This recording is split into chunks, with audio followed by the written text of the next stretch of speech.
Oh, do I feel good today? And not even the smartasses in the chat can bring me down today. But you know I love all of you. This is DTL Golf. We're here live every single Tuesday at 3 p.m. Eastern Time. Or if you're watching on demand, we value you also. This is the greatest week of the entire year. It's the first major of the entire year. It's a tradition unlike any other. It is the Masters from Augusta, Georgia. And I got to tell you, my crew is ready to go. We have so many storylines we're going to get to. We have so many picks that we're going to get to. And there are certain trends that you need to know about and certain things that other players can't accomplish. We'll discuss it all, but I can't do it by myself. Let's bring in the stars of the show. Because, ladies and gentlemen, you are not going to find a show that has better golf minds with traditions than my two guys right here. First and foremost, he's a former PGA Tour pro. Mr. Robert Damron, you look like you're ready for the Masters, sir. Good afternoon. Yeah, I looked all over for green. I found my old Latrobe T-shirt from Pennsylvania. It's as good as I could do, but by gosh, I'm trying my best. I had to move studios. I'm in my bedroom. You know, I'm trying to make sure there's nothing in the background. Just bear with me here, guys. The picks are going to be solid. Everything else is going to be a little bit chaotic today. It's okay. Sometimes the Masters is chaotic, so it'll be, on point. Now, this man played in 1997, and we're going to get to that in a moment. He played in 1997. You've been there. You're out there this morning. That's where we're going to start. But Mr. Steve Scott, you're in Augusta, Georgia. Good afternoon. Good afternoon, everybody. And you know what? I got my sweet chicken salad sandwich right here. Might be a little warm. I might have to chill it out down. But this is the coolest thing about the Masters. This thing was like $1.50. You go anywhere else, and you're paying through the nose for everything. You get a water, you get you can get the whole gamut plus a peach ice cream sandwich and come out of there for less than $10. I mean, this is the best thing ever in golf right here. Oh, the golf is pretty good too. We got some pretty good players going. It's so funny too. I'm wearing my 2015 hat. I worked it in 2016. There is nothing like it. If you've never been to the Masters, it is literally different than anything else. And that is one of the examples right there that you could have. So we'll talk about all the traditions. We'll talk about Tiger. We'll talk about Rory. We'll talk about John Rahm. We'll talk about all of it. But I want to start with the condition of the course because, Steve, you walked the course this morning. If I know you like I think I know you, you went all over the place. Educate the audience at home right now, including your boy Big Cheesy, who's live in the chat right now. What is the course like? I've heard it's better than ever. I got to tell you what, it is really good right now. Obviously, we've had a pretty wet spring overall, which the grass is lush, but it's running really dry. And I know we talk about our meteorological skills here, but on Thursday morning, they are looking at maybe 2 inches of rain. That's the last time I checked. That could be forecasted. So that's going to be a big difference in this golf course. Mind you, they've got all the technology, all the sub-air, everything that they can do to dry this place out. But one thing that's really key at this golf course is this golf course is one of the longest courses these players play all year. If they get lots of rain, it is really going to shrink an already small field of players who can really win this tournament. That's exactly right. 89 players, Robert Damron, 5 amateurs, 20 first-timers. And I'll get to an important stat on that in a moment. But when you think of the Masters and all the Masters that you have covered and you have watched in your incredible career, what does the Masters, when you hear it, mean to you? Yeah, I go back to Arnold Palmer and how much it meant to him. That's where I first heard about it here at Bay Hill and knowing he won it 4 times and how much it meant to him and seeing his green jackets. And even watching as a kid when he would play, and, he was much older then, but I even got to see him play a handful of Masters. So that's where it all started with me. But there's a church-like feeling when you're there. It's just, there's nowhere like it. Even St. Andrews, the home of golf, which has a completely different feeling, is not like Augusta National. It's just a place that feels like golf is supposed to be played here. It's so beautiful, but at the same time, so brutal and brutally tough. Kind of like my wife, Coach, just a lot tougher than she looks. But it is a major championship, and rightfully so. It's one of those courses and setups that if you hit the right shots, okay. If you miss them off, all hell breaks loose. It's just so hard to miss it in the wrong spots and get up and down or get back to the fairway or hit the green or what have you. So it's a week of absolute precision. Two things when I set foot on Augusta for the very first time in 2015. I thought to myself, how does anybody ever shoot a 65 here? Because it is humongous. Mm-hmm. And number two, I had tears literally streaming down my face because sports is everything to me. Golf is everything to me. And all those memories of all those players and all those Tiger moments came flooding back as I walked up the hill, past the par 3, past the 10th, and then you see everything opening up. But it wasn't like playing in it. And when I think of playing in it, I can't even imagine. And back in 1997, this man played in this tournament. This man got it done. And when I looked at Twitter the last couple of days, you know what I saw? I saw this tweet. And I got to give all the respect in the world and a tip of the cap. 1997, you, Steve Scott, you played in this tournament. And the year before, you were runner-up, head-up against Tiger. What an amazing 12 months for you. I would love for you to tell the people at home and watching right now live, what was it like to walk the fairways, hit the shots, and play in this tournament?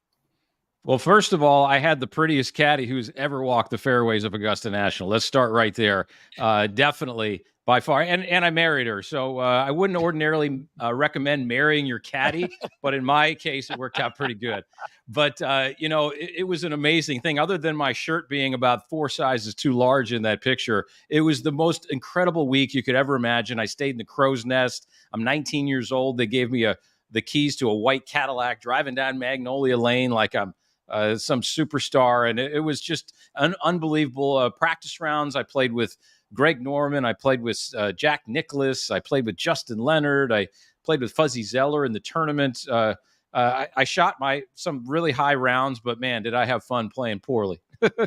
Well, like Robert said, it's hard to figure out where to miss correctly. And when you look at history in this, there's a reason you didn't play that well. Only 2 times after the first year, of course. Going all the way back to 1939 has a first-time player won this event. Gene Sarazen in 1935.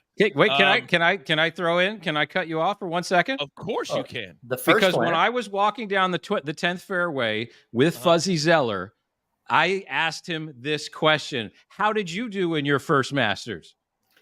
And he said, partner, I won the damn thing. 1979. 1979.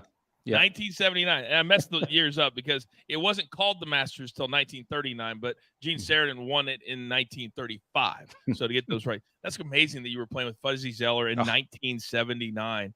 And really the guy that you are most connected with in golf is, of course, the most famous golfer of all time, Tiger Woods. And that's where we're going to start, Robert Damron, is Tiger Woods comes in 1 start this year, and he had to pull out because of the flu. I was actually on the call on PGA Tour Live, and he seems very, very confident. Here are the numbers for Tiger Woods this week to win: plus 14,000, top 5 plus 2,200, plus 900, plus 330. He said today, looked right into the camera, Robert, and they said, what do you expect? He said, if everything lines up, I think I can get 1 more. Do you think he can get 1 more? I know he can. Just will he? I say it every time. He's got to catch lightning in a bottle. He can't just come in prepared the way he used to. He can't dominate with his game that's far superior than everyone else's, but he's still got an unbelievably good iron game. He's still Tiger Woods. His brain is still better than everyone's there. What has to happen is you have to have a nice first round and then a nice second round, and you're just kind of hanging around. And then all of a sudden you birdie 3 holes in a row somewhere around Amen Corner on Saturday, and you're in the tournament if you're Tiger Woods. And that's when all the injuries, everything he's been through, limping around on his leg, goes away completely. And he is prime Tiger Woods again if we can get him in that position, because now he smells blood. He's in the hunt late in a major championship, and we know what he does. He wins all of those practically when he gets into that hunt. So I just think everything goes away if we can get a couple decent first couple rounds. Otherwise, it's still great to see him. I wish him the best, but I think that this is a week that we're not necessarily going to see him play well, but I still have that what if, maybe, just maybe, kind of hopeful giddiness that we're going to get from Tiger this week. And I hope I'm right. I think all of us feel that, and all of us want that.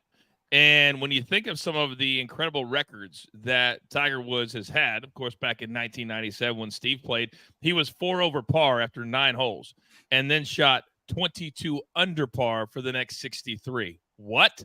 But one of the all-time great records, Steve Scott, is his cut record. And here is his number for this week to make a record 24th straight cut here at Augusta National. And the sportsbooks have him at even money. Do you like those odds? I don't like those odds, Coach. And I just look back at the forecast. The forecast, I think, is everything for Tiger. And I mean it by this. And I'm looking at Thursday. The couple inches of rain is scheduled to come in by noon on Thursday. So if they don't play any golf in the morning wave, he's got a 1:15 or so tee time scheduled for Thursday afternoon. That afternoon portion may not even play. So what does that mean? He's going to be pushed to Friday. And then that means he could have to play more than 18 holes on that Friday, because basically they would turn around, because he'd be in the early wave on the second round. And that means he might have to play, 27, 30. He might have to play a lot more than 18 holes in a day, which is not going to really bode well for Tiger Woods. I don't like that forecast for his chances to make the cut, honestly. So 1:24 p.m. Eastern time, and then Friday his tee time is 10:18 a.m. Eastern time. So keep an eye on that, but that's why you listen to my guys, because that's really, really important. In a field of only 89 players, and they all start, where they start, and they all go straight through. So it's a different animal. It's a different animal than most regular tour stops. Now, one of the storylines before we get into our picks, and that is for the last 10 years, we've been able to come to this event and say Rory McIlroy has a chance to complete the career Grand Slam. He would be the 6th player to do it. And some people in the chat already, by the way, hit that like button for me, have said, never bet on Rory. Why does he always struggle here? He doesn't struggle here. In fact, I looked it up. In 7 of his last 10 starts, do you guys know he's had a top 10 finish here at the Masters? But yet he hasn't won. So, Robert, it feels like he struggles here. 2022, that incredible 64 for a second-place finish. Why do you think he's not been able to get it done in the last 10 years? Well, he also had that, final round blow-up where he had a lead when he looked like he was about 4 years old. He looked like a 19-year-old Steve Scott. So, really, the reason why is because golf's hard. It's not guaranteed to any of us. There's no deficiency in his game that says Augusta National doesn't fit Rory McIlroy. There's no deficiency in his mind that says he can't get this done. We've seen him dominate major championships. He won his first 2 by 8 shots apiece. We've seen him win 24-ish times on tour and countless top 5s and 10s. So there is no reason that he can't go and blow this field away. The only thing is just my gut, and I wonder if you guys feel the same. I don't have him in any of my picks. I just don't feel like it's time. He hasn't been playing that well. Okay, yeah, he top 10 last week, but that was his first one of the year. I had to look that up when someone told me that Rory hadn't had a top 10 all year. And I didn't believe them. And sure enough, that was his first one last week. And last week's tournament, as good as a tournament as it turned out to be, and what a great finish, it doesn't really have anything to do with Augusta National. That course is not a test that equals Augusta National. It's just more reps and more playing. So I am a monster Rory fan. I really hope he wins, and I'll be jumping up and down if he does. But my gut just doesn't feel like he's going to be a factor this week. I hope I'm wrong again, but I don't know about him. And you and I would be jumping up and down on opposite coasts. And, of course, TJ and Big Cheesy in Japan, everybody in the chat's like, Coach loves Rory. You're damn right I love Rory. But Tiger's my favorite. And when you talk about preparation, Steve, and there's been a lot made of how Tiger is kind of making his way around, but Rory completely changed his preparation this year as well. In fact, didn't even get on site until today. Is not playing in the par 3.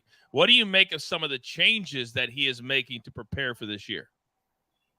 I think it's the best thing. I mean, being that this major is really the only major that is at this venue time and time and time again, this is kind of like a regular tour event, a regular stop. There's a routine. He knows where he's staying. He knows where he's eating. He knows the golf course. He was here a few weeks ago and kind of did a little scouting mission anyway.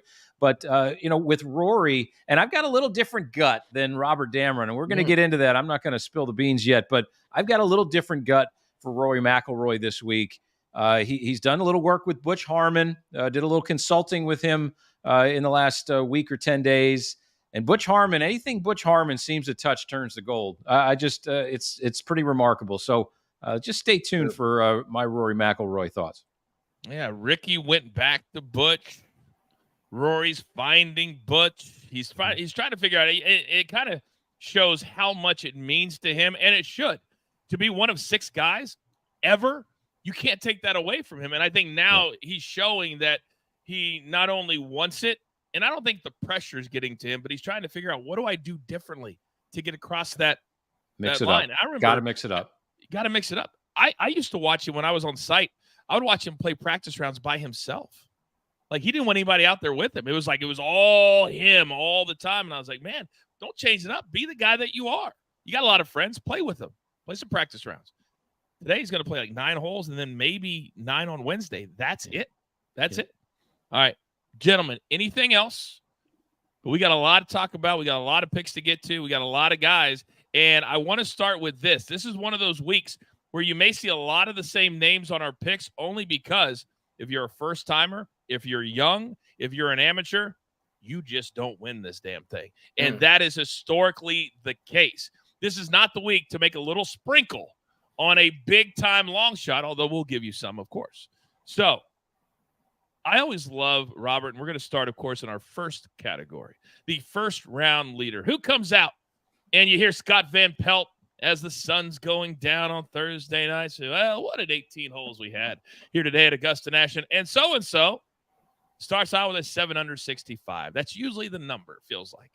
Who do you think could be that name starting off on Thursday? Last week, I changed my strategy a little bit to the first-round leaders. I'm going with great putters. So I took Denny McCarthy. Now, he didn't lead after first round. I think he was 3rd after the first round, and we saw what he did last week. So I, again, am going to go with a great putter in Patrick Cantlay, plus 3,500. He plays well here. You know, he had a long run where he didn't finish that well necessarily in majors. But if you remember in 2019, when Molinari hit the ball in the water on 12 and Finau on 12, and everybody thought, oh, Tiger's got a chance. Actually, at that moment, Cantlay had the lead, and he was up in front of him and made a couple bogeys late, but plays well here. And then who's playing better, really, than Hideki Matsuyama?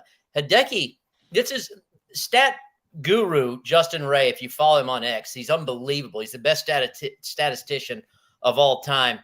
And he had a stat that showed Hideki around the greens over the last, I think it was 8 years, has the 2nd best average around the greens, chipping. You wouldn't think of him as a chipper extraordinaire, but this place suits him so well. So I'm taking Cantlay and Matsuyama to be your first-round leaders. Hideki is Hideki's caddy is the author of my favorite all-time moment at the Masters. The people haven't seen it. Mine too. After he won, remember? After he won, it's a Japanese tradition that just gave me goosebumps. It does right now. Walked out to the 18th green. They get the tradition of getting the flag for the caddy. The caddy then bowed to the course. It's one of the most epic all-time. It wasn't it amazing? Literally, when you're like, man, that's so much bigger than the game. So much bigger than the game. Steve Scott, why do you like Cameron Young and the defending champion, John Rahm, who we haven't even mentioned yet?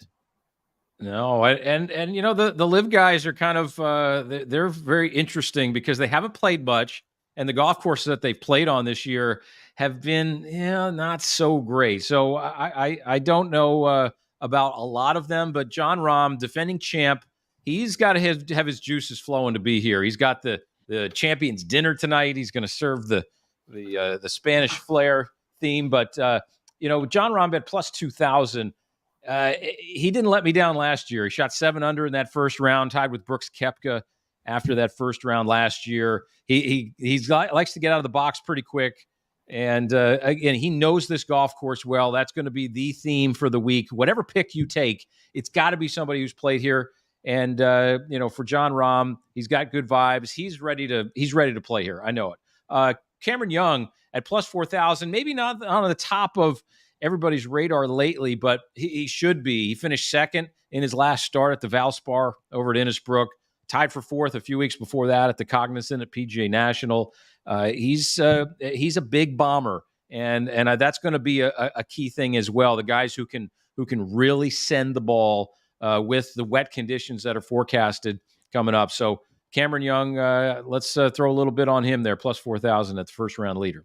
Yeah, a lot of reason nobody realizes that, Steve, is that he's quiet. He doesn't have social media. He just shows up and makes a big check, and that's all he's about. He's not about anything else. That's for damn sure. Real quick, Scott wants to know in the chat, what's the biggest key? One reason for each one of you, the biggest key to winning the Masters tournament in your mind. RD? Ultimate approach shot golf course. It's, let's look at the best iron players, Jack Nicklaus, Tiger Woods. Right there you go. They've won the most. This is the ultimate second shot golf course and a big, big ballpark too. Steve? Yeah, the Scotty Shefflers of the world, and there's not many of them. His tee to green game is so good. He can drop it on the hood of a Volkswagen from 200 yards. Like, that's the guy you need this week. All right. I'm going to go Will Zalatoris as my first round leader. By the way, this guy's played the 2 signature events, the last 2, incredibly well. The API, the Genesis. He also was one of the rare players when he first came here a couple of years ago that he played very, very well at the Masters.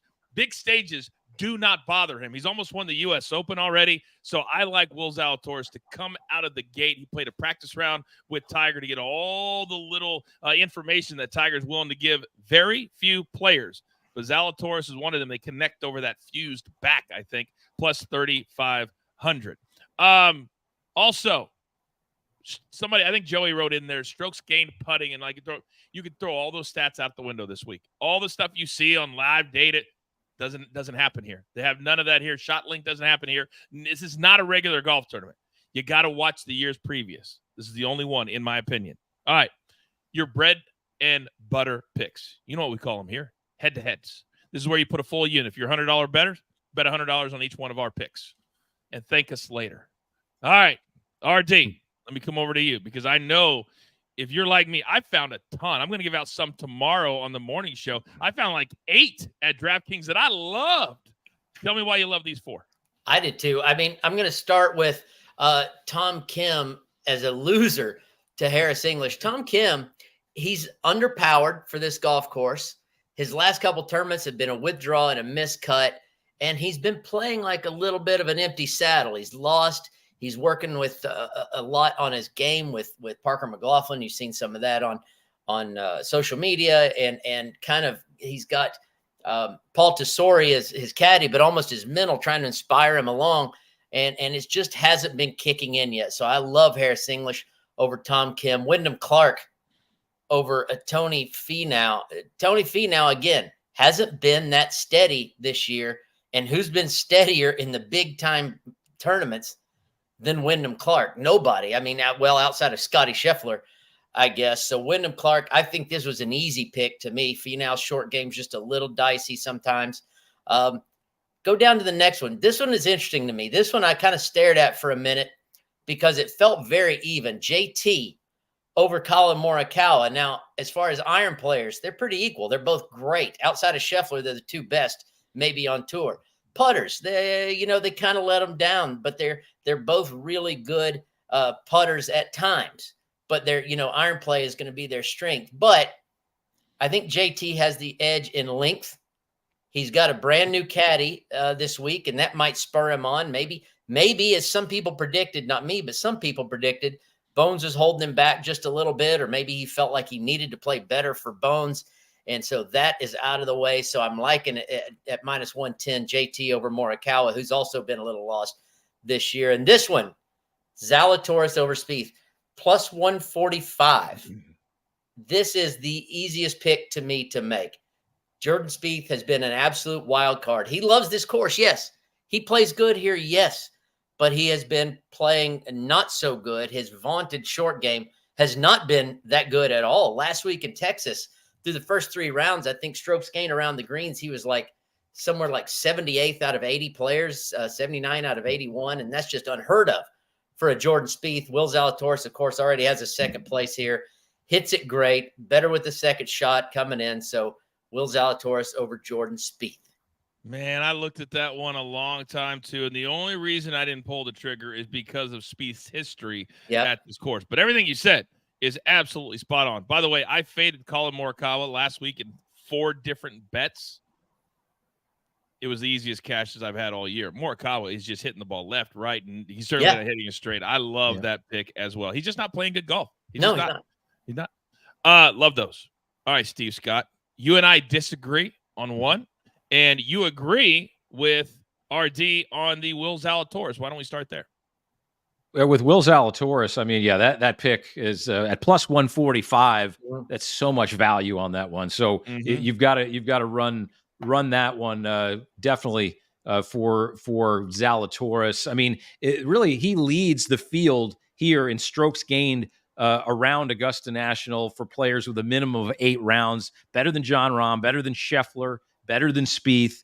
So Zalatoris, he really's got the vibe around this place. So especially at those numbers. So let's do that. Let's go up to the top there with Brooks Koepka at minus 120. This is I'm just dipping my toe into the live world this week with Koepka. He has not played great as of late, but we know he is a major killer. We know when he gets to the majors, it's like he's Superman. He runs into the phone booth, he changes, he's got the cape, and he shoots right out. So I like Koepka. That Victor Hovland is he is searching. He just talked about today in his press conference. He's got another coach that he's working with just this week, a guy named Dana Dahlquist from California.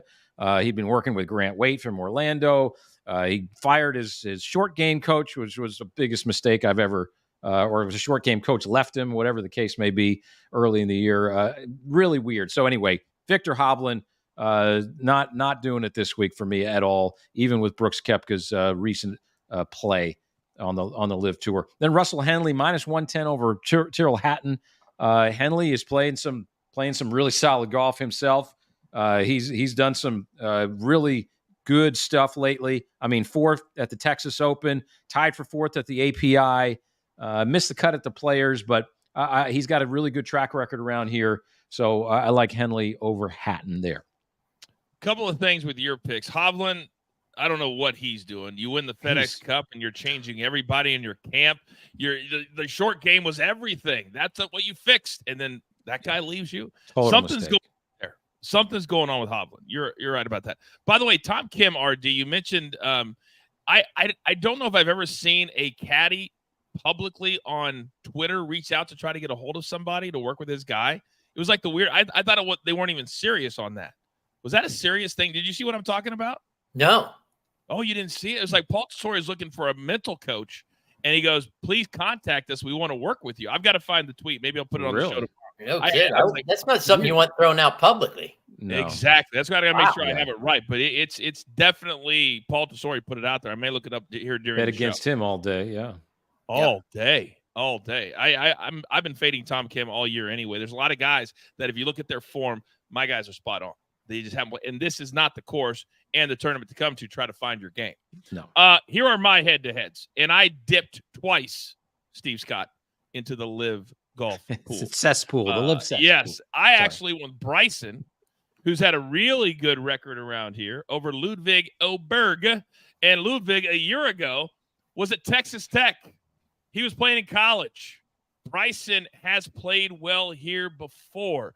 I like him at even money because I think Oberg, as good as he is, will not know the right places to miss. Then I love Brian Harmon. He's a major champion in the last couple of years over Minwoo Lee. Minwoo Lee showed on the Florida swing that when he goes to places he doesn't play well, he doesn't play well. Then Hatton over Henley, I just disagree with you, Steve. That's as simple as I can make it. I like Hatton in big spots, and it's just a gut feeling for me. No reason, just a gut.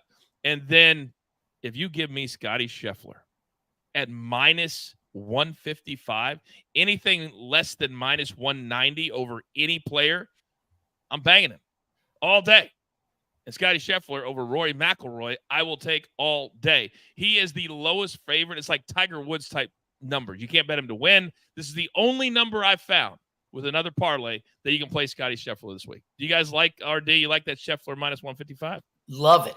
Love it. I'm 100% with you. If you can get him at better than 2-1, you're doing something. I mean, I really feel like it is close to Tiger Woods type numbers where I almost think it's a foregone conclusion, maybe not to win, but by gosh, he's going to come close because he just does it every time. And he doesn't have to putt well. And this course will be one of those courses, not like in Houston where a Jaeger can come in and kind of take him down. This separates those two a little bit. And Scheffler's really got it where it's needed to be at Augusta National. Couldn't say it any better. Steve Scott, you're talking about winning at the API, then he wins at the Players' Championship in dramatic comeback fashion. Damn near should have won the tournament that in Houston as well, and didn't even play that good. I don't know how this number is where it is. Your thoughts? Yeah, I mean, he could definitely get that done. I don't know. I just at some point the bubble has to burst. Maybe it doesn't burst here, but I'm kind of digging McIlroy right now. I don't know why. I'm just I just feel like he is really close to. He's the best driver statistically on tour right now in total driving. But I don't know. Look, Scotty Scheffler, it's a toss up. They're going to be damn close. I mean, but at minus 155, give it a shot. Go for it. So David heard me say this is the best number that I've found. I need to clarify because he was Sheffler over Rory and Rahm for tournament plus 120 on DraftKings, Coach. I saw that. I'm saying this is the best number that you can play. I'm not throwing in the defending champion in a three-way to have to win that one. No chance. I will only play head-to-heads. I hate three-way bets. Hate them, hate them, hate them. They're so hard to win. Don't like them. But I appreciate you looking up that number. All right, now, category number 3. It's what we like to call finishing positions, where a player is going to finish. And again, dial your bet back just a little bit because you could turn a top 10 into a top 20 into very, very easily with one bad round. So, RD, let me come over to you. Finishing positions for you look like what? You were exactly right a little bit ago when you were saying you bet against Oberg because it's his first Masters. It's going to be tough to figure out, the right spots to hit it and to miss it. But this guy is so damn good. This isn't just his first Masters. This is his first major championship. And so he is going to come in super excited and a little green, but he's so good. He's so good with the driver. He's so good with the irons that I just felt like a top 10 on excitement alone almost. And he played well last week. So game's in shape. Plus 260 on a top 10. Sam Burns, I feel like at plus 500, they're almost disrespecting Sam Burns at a top 10 at plus 500. He had 3 in a row before the last couple of weeks. He was off a little bit, but goodness gracious, he's still Sam Burns. He plays great. He knows this place. I like that a lot at plus 500. And there, Coach, I had to do it. I had to. I couldn't not do it. Plus 900, Tiger Woods. Listen, it's great to watch the Masters, and we love watching Tiger Woods, and we love him. This is straight about betting. Plus 900, 9-1 odds on Tiger to top 10. I feel like that's really good odds. He just has to get out there and play decent. Jack Nicklaus finished top 10 in this event is 56. Tiger's not that old yet, so we've got a little ways to go. If he could just get that good start, a decent Thursday, we may be in good shape. I like the number 9-1 for Tiger. There are a lot of sports books out there right now that we're sitting around saying, what's the perfect number to get people to play it, but not lose too much if he comes in? And this is like that sweet spot, the plus 900, the plus 1100, because I think a lot of people believe he will not have a top 10. But like you, RD, we want to believe that he can have a top 10. And so I think you're going to see some numbers where sports books say, oh, Tiger Woods is the most bet whatever. I think you're going to see that just out of, this is a major week. You make some bets that you wouldn't normally make. But, man, I may make that bet too. I like it. Tiger Woods plus 900. All right, Steve Scott, you got top 20s and you have top 10s, and I'll give you a lot of credit because when I looked through all the odds, I was like, the sports books have done a pretty good job of taking certain numbers away. A top 10 for Scotty Scheffler was minus 200. 200. You can't play that, but you found some that you can. Talk to me. I did. I like a guy like a Cameron Young. Again, it's the guys who can really send it down the fairway very well. And Cameron Young, he's played He's played 6 rounds here. He hasn't had a ton of track record. He's missed cut once, but tied for 7th last year. He hasn't missed a cut since last July. First of all, he had a 2nd, a 3rd, a tie for 4th, a tie for 8th this calendar year. So he's kind of he's that quiet guy who could pop in there. And it wouldn't surprise me if he was in the top 10, but top 20 at plus 165. I really like it. Matt Fitzpatrick plus 130 for him. He's got a really solid playing around here as well. I mean, 10th place last year, tied 14th the year before. He's had some other good finishes. He's a major champion, though. He knows the feelings that these players are going to feel when they come down the stretch. And a top 20 would not. I mean, he putts it great. He does a lot of things really well. He's got some distance in the last couple of years as well, which is going to serve him very nicely. And another guy who sends it down the fairway, who's picked up 6-7 miles an hour clubhead speed in the offseason, training with the Utah Jazz out there, kind of near his hometown. Tony Finau plus 150. He's got an ability to shoot 64 around here like he did, and his ceiling isn't too high. He's only shot 75, his highest round out of 24. So he's a really consistent factor around here. Top 20, he's not putting great, so that's kind of why I don't put him a little higher than that. But I like that top 20 there. And then Will Zalatoris at plus 280 for a top 10. I just love his record around here. I love his ability to strike his irons exactly the distance that he needs them, and the accuracy. There's some real. I was out there today and I saw. Just reminded me all these little tiny ledges you have to hit to that are the size of your living room, and you have to just land it and stop it. And so he's got a really solid deal around here. And then Hideki, we've talked about Hideki today, plus 180. He's got a victory this year at the Genesis at that signature event. I was watching him practice out there today. He was hitting these beautiful little 50-yard shots, right, perfect distance. I mean, he's right on the money with his game, and he's playing very solid as well. So for a top 10 there, plus 180, throw some on Hideki. He could win here as a past champ too. Yeah, no doubt about it. He just won the Genesis back in February, the 62 in the final round. So when he gets it going, he can absolutely get it going. My 2 plays, Wyndham Clark. He's become a major player. I mean, every single time he tees it up, if his back is healthy, I think Wyndham will have a top 10 this week at plus 320. And then Brooks. Brooks is a big game hunter. And you give me plus 190, I'll be honest with you. These are kind of the only ones that I've found that I liked after I looked at those guys' picks. There weren't a ton of players that had numbers next to them that you could play. So be very, very, very careful. By the way, Scott's asking about Xander. We haven't put Xander in any of our picks. Did either one of you look at Xander or his numbers? Because they were very low. I think that's why we didn't pick him on. Anybody thought Xander this week? We're not done here. We're not done here. We may be talking Xander very shortly. Oh, snap. All right. Very next category, our winners category. And RD, I'm going to come to you because I purposely didn't look at any of the picks for myself today since I'm playing too. Maybe we start with you, sir. Well, let's just dive right into it. I mean, spoiler alert, Xander Schauffele is definitely one of my picks at plus 1,600. In 26 major championships that Xander's played, he's got 11 top 10s already. He's already got a 2nd and a 3rd in the Masters alone. And he's got a 4th, 2nd, and 5th in his last 4 events.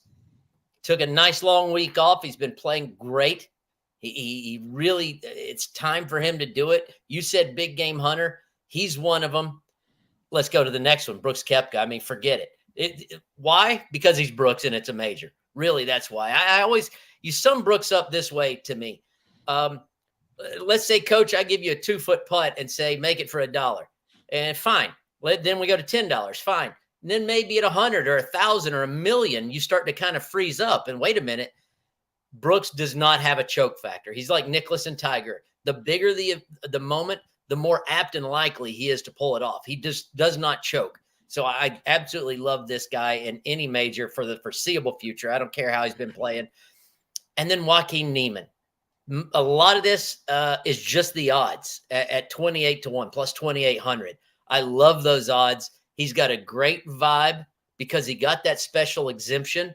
He's been playing very, very well. He won, a couple live events ago. It's hard to keep track of all those goings on over there, but he did win not that long ago. and he's got that chip on his shoulder. Live versus the rest of us. So I think that value is fantastic on picking Joaquin Namath to win. By the way, I got into kind of a social media tiff, if you want to call it, because Sergio Garcia, former Masters champion, did you guys see the picture he put out on Twitter? And it was basically, it looked like a high school choir picture that you would see, you know, on the risers, 6 in the back and 6 in the front. And the text said, "We're coming to win the green jacket." So I very politely said, "Can somebody let Sergio know this is not a team event?" Apparently he's been playing too many as of late. I thought it was funny. Funny. That's funny. If a live player doesn't win, they'll just purchase that player. So they'll be defending like they did with John Rahm next year. You might not be far off. Oh, crazy times. By the way, if people want to know how big of a big game hunter Brooks Koepka is, he's the last 2 players to successfully defend a majors title. 2019, he won PGA Championship 2 years in a row. 2018, won the U.S. Open 2 years in a row. John Rahm has a chance to do that this year, even though it's only been done here 3 times. Jack Nicklaus, Nick Faldo, Tiger Woods. But, Steve Scott, you do not believe John Rahm will get it done with his $300 million contract in tow after the Champions Tour dinner tonight. But you believe one man will become the 6th player in golf history to win the career Grand Slam.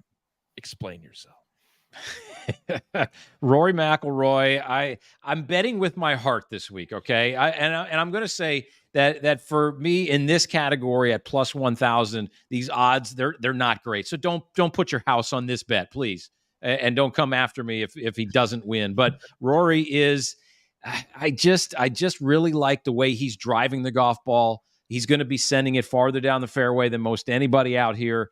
He's got some things dialed in. He closed with 66 the other day in San Antonio. He's changing up his routine a little bit here. He knows this golf course. He's just trying to take the heat off of him. Doesn't need to hang around the grounds all day, every day, Monday through Wednesday. He knows this place. I just like what he's doing. And again, that Butch Harmon touch, I don't know. Butch just says the right things to his players, and it just gives you some other thought or some other way to look at it. And another thing, his daughter, Poppy McIlroy, his young daughter, she might be, 3-4 years old.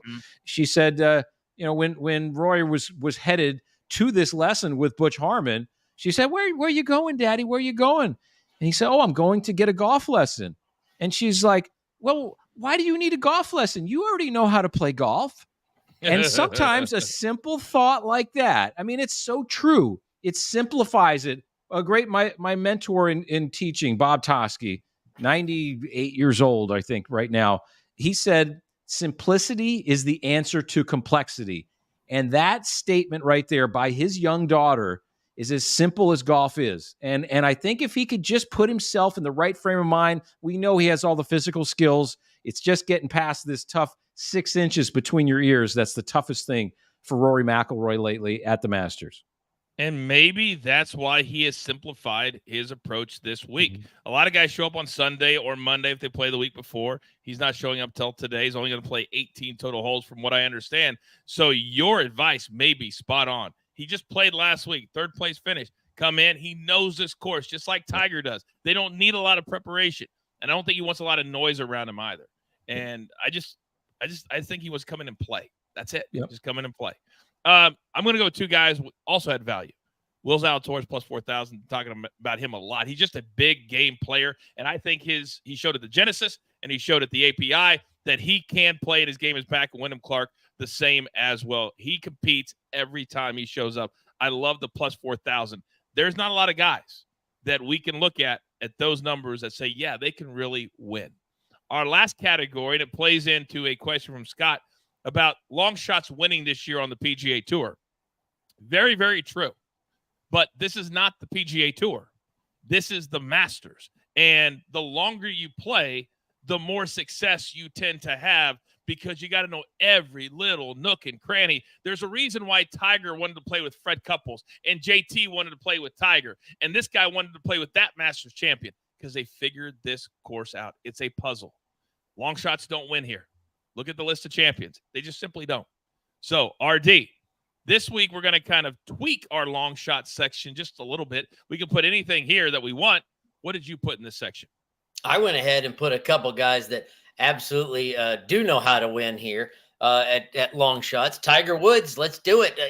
14,000 plus 14,000. That is long odds for a guy that is that good. And he's still Tiger Woods. Yes, he's not who he used to be. But I said it earlier in the show. He if he gets in the hunt, if he smells blood, all those bets are off. Sergio Garcia lost in a playoff last week, and his odds are out there pretty far. And another guy that is just a stud in major championships, Cameron Young. He's only played in 10 majors, and he's top 10 in 4 of them, including a third and a second. So, and a guy that played great at Valspar. He's been trending the right direction. So 50-1 plus 5,000. I like that for Cameron Young. So I did the traditional long shot type of deal there, Coach. All right. I like it, but with a twist, because those guys have already won here before, except for Cameron Young. True. Whenever I see Sergio's name, it makes me think it's one of the funniest lines I've ever heard in any highlight package ever. Rich Lerner, who I love from the Golf Channel. And Stevie, maybe you can help me with this. He named his first child after one of the holes at Augusta. Do we know what Sergio's child's name is, or the first one? Azalea, right? Yeah. So then you remember the year after he won and he made a 10 on the 15th. What's the name of the 15th hole at Augusta?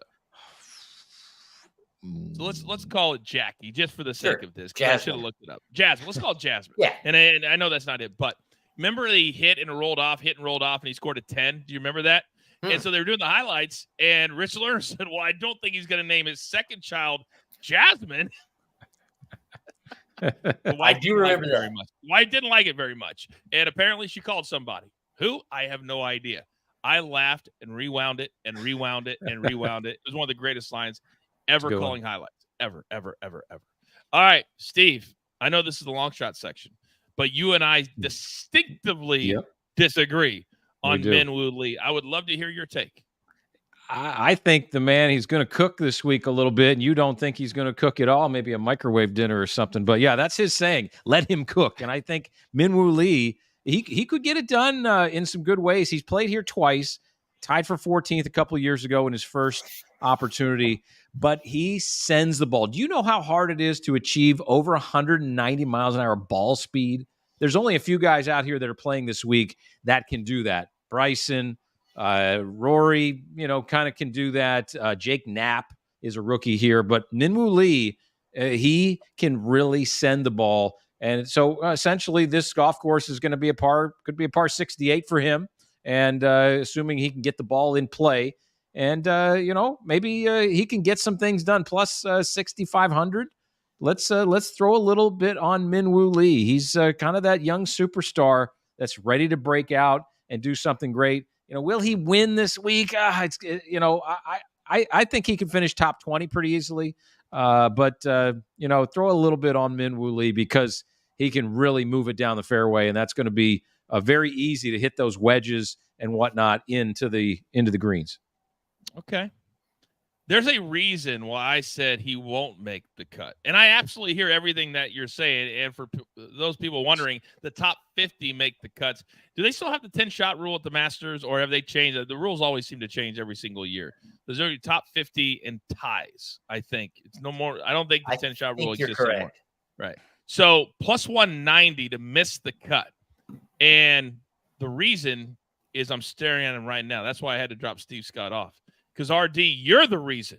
Because I'll go back 3 weeks, and I'll go back to you staring him in the eye and interviewing him and telling him he stinks in Florida. And Georgia's right next to Florida. So the weather's essentially the same. And he didn't play well that week. He didn't play that well. So if he misses the cut, it would not surprise me if he says Robert Damron's still in my head for the last month. Could happen. Rent-free. Rent-free, baby. I think Gary Woodland, I hate to do it, minus 125. That's a nice number to miss the cut. I just don't think, he's coming back from the brain surgery. It's a great story that he's playing, but he hasn't played that well per se. He's like barely made the cut at the Genesis. I just think walk with the pressure He loves Tiger and he reveres him. I Sure. just don't think he's going to play well this week. You like either one of those guys to miss the cut? I hate it, but I like it. The Gary Woodland one. Yeah. I mean, I think money wise, it makes sense, but in our heart, for sure, we're pulling for it. Sure. No doubt. Now, here's the other number I told you guys that I absolutely loved, and Me that's too. a top 5 parlay. You can find it at DraftKings, and that's Scotty Scheffler and Brooks Koepka both to finish inside the top 5 at plus 900. I have no doubt Scheffler's going to be there, which is, 89 players. You're like, he's as close to a lock as you're ever going to find since 2000 and Tiger Woods. But Brooks has shown the last couple of years that when he shows up and he's healthy, it doesn't matter how he's played in recent times. Right. He plays really well. And last year, the last couple of years, he's played pretty well here. Or was it just last year? He was close last year. Yeah, last year. He was hurt for a couple years before that. Yeah. And I think that's the whole reason he took the live money. And he's kind of alluded to it. Oh, yeah. That he had, he didn't think he was going to have much of a future. You take the 100 mil plus, and then all of a sudden your body heals up, and it's one of those things. If it makes dollars, so it makes sense. Yeah. In his right position. That's right. All right. We have reached the end. A really good number today. Thank you, all of you, for tuning in live. I think it's the biggest show we've ever had. I want a final take on what we believe with all the weather and all the things that could come into play Sunday night. And I know we've given out our winners and our picks and all of that, but Sunday night, describe what you believe the 4 days RD will look like heading into the next Masters champion. A tradition unlike any other, so they say, and it really is. It's just such a special week. It's such a special vibe. Steve, we have this conversation each week. He puts a lot more faith in the meteorologist on Tuesday before the tournament than I do. I see him whiff every damn week. So, yeah, I'm not giving them a whole lot of credit. We'll just kind of have to ride that as we see it. But this is a tournament where and our picks were in a way a little easier, but in a way a little trickier this week because it's a short field. You can take half of them and throw them out.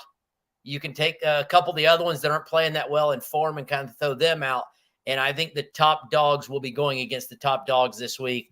And at the end of it, even though no one picked him, Scheffler's going to win this thing, I believe. He just didn't have the odds that made me feel good about picking him. I think it was plus 300. Yeah, no thank you. No thank you at all. Steve Scott, your take on what the 4 days will look like. Well, the cream of the crop is going to rise to the top. And you're right. If Scotty Scheffler is not in the mix in the final 9 on Sunday, I would be completely shocked. And, maybe you throw him in there, right, in a parlay with somebody, with a couple of, just to get a little much better odds on him. But, I think that the cream is going to rise. And we could see another Scotty Scheffler runaway here this week. He separates himself better than just about anybody, and it's because he does everything so well. And now he's putting great, and so he could win by 5 or 6 or 7 shots here this week. Yeah, I'm looking at DraftKings as we speak, and he's moved to plus 450. Public service announcement: don't bet any golfer under plus 500 to win any golf tournament. I don't care if there's 20 players in the damn thing. Yeah. Just don't do it. And you go, well, Coach, I won that. Don't great. Don't do it. I think it's crazy, but it's the live factor that we barely mentioned John Rahm. His numbers are very, very low as well. But you got to wonder what kind of shape he'll be in. Now, he did have the team victory last week. I saw the picture on the X. But as Steve said, those golf courses don't get you ready. So there's a lot of live players here. We're not going to have the drama last year with the way other players going to get along. That nonsense is over. I want the best against the best. And hopefully, guys, what we see moving out of this or coming out of this is now we'll start to move towards where we can at least set up a world where 8 or 10 times a year we can get all of these great names in one spot to play, which is what I think every player wants and fans like us want. All right, follow my guys on social media. They'll be, making picks, throwing out advice all throughout the weekend. It's going to be a hell of a lot of fun. And thank you to all of you for making this the highest viewed live show we've ever had. We've only been around for less than 3 months. We're just getting started because of all of you. So, producer man, as I say goodbye to RD, as I say goodbye to Steve Scott on my one shot, there's only one thing left to do. Damn it, I love this week so much. You've got your marching orders. Let's take all of these Masters tickets straight to the pay window. My Tiger, my man RD, Steve Scott played in this thing in 1997. You can never take that away. Producer man always behind the scenes, making the show look like $1 million. I am simply the coach. Try to keep this train on said track. We grind for you so we can win with you. All of us this week. All of us this week. Good luck from DTL.